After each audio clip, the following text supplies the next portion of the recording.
আমি Mohammad Ilias Uddin, assistant professor, Dhaka বিশ্ববিদ্যালয়ের ইংরেজি বিভাগে। আমি 2015 সাল থেকে কর্মরত আছি।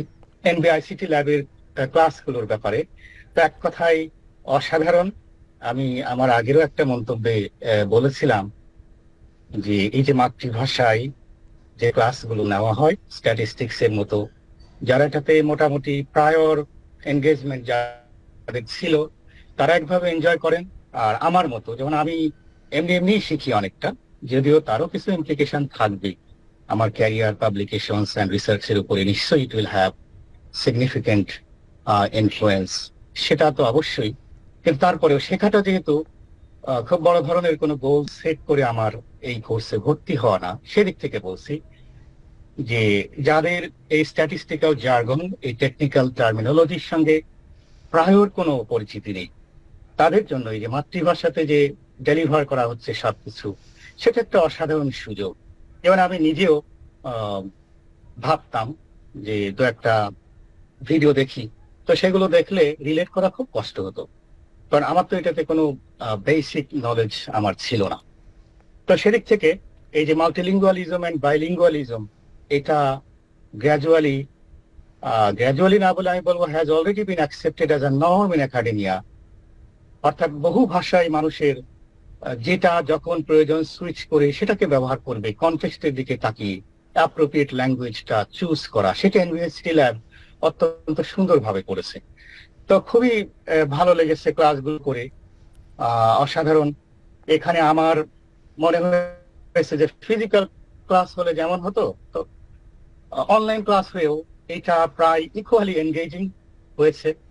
এবং বিশেষ করে credit goes to NBICT lab and its honourable instructor, যে প্রত্যেক লার্নারকে ইকুয়াল অ্যাটেনশন দেওয়ার যে একটা মৌখিক শুরু আশ্বাস, না যেটাতে শুরু হয় all good things start with big Hopes, কিন্তু পরে দেখা যায় অনেকগুলো কারণে পসিবল হয়। তো আমি যেটা দেখেছি যে শুরুর দিকের চেয়ে শেষের দিকে মনে হয় অ্যাটেনশন আরো বেড়েছে। তার মানে প্রত্যেকটা লার্নারের প্রতি যে equal care and attention NBICT lab ensure করে, সেটা একটা ইউনিক ফিচার এনবিআইসিটি ল্যাবের। এটা খুবই রেয়ার, এমনকি ফিজিক্যাল ক্লাসরুম এটা খুব রেয়ার হয়ে যায়, কারণ it depends on many contextual factors, যে আমাদের বড় ক্লাস থাকে ইত্যাদি ইত্যাদি, বা অনেক সময় ক্লাস টাইমের একটা ব্যাপার। এখানে আমরা 9:30 থেকে 11টা পর্যন্ত এই যে ক্লাস টাইম।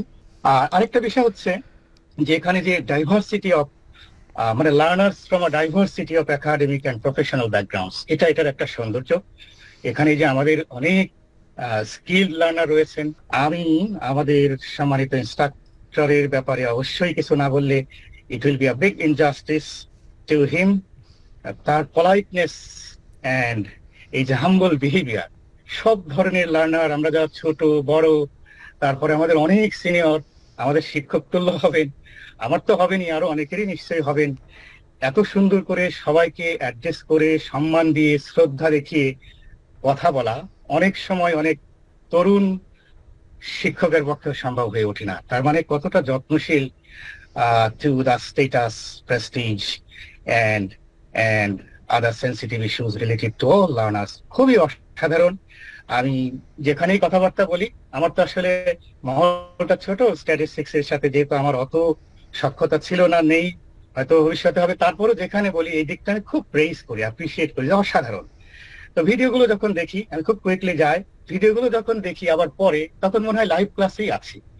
সেই আমাদের অনারেবল ইনস্ট্রাক্টরের কণ্ঠ ভেসে আসছে, যত্ন মাখা, সবাইকে টেনশন দিচ্ছেন, মাঝে মাঝে আমার নাম শুনতে পাচ্ছি, অন্যান্য লার্নারদের নাম শুনতে পাচ্ছি। অসাধারণ একটা ব্যাপার। এই যে অরিজিনাল আনঅ্যাব্রিজড আনএডিটেড এই ভার্সনটা অ্যাভেলেবল করে দেওয়া, এটা একটা উদারতা, generosity on part of the NBICT lab. এটা হওয়া উচিত।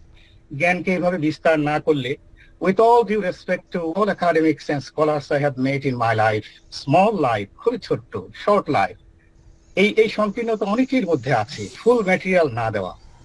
এটা ইউনিভার্সিটি ল্যাব তো আমি মনে করি এখানে has been playing a pioneering role. এটাই হওয়া উচিত। আমরা মাত্র কি 3215 টাকা না কয় টাকা দিয়ে কোর্স কিনে এতগুলো ভিডিও পাচ্ছি, এত অ্যাক্সেস পাচ্ছি।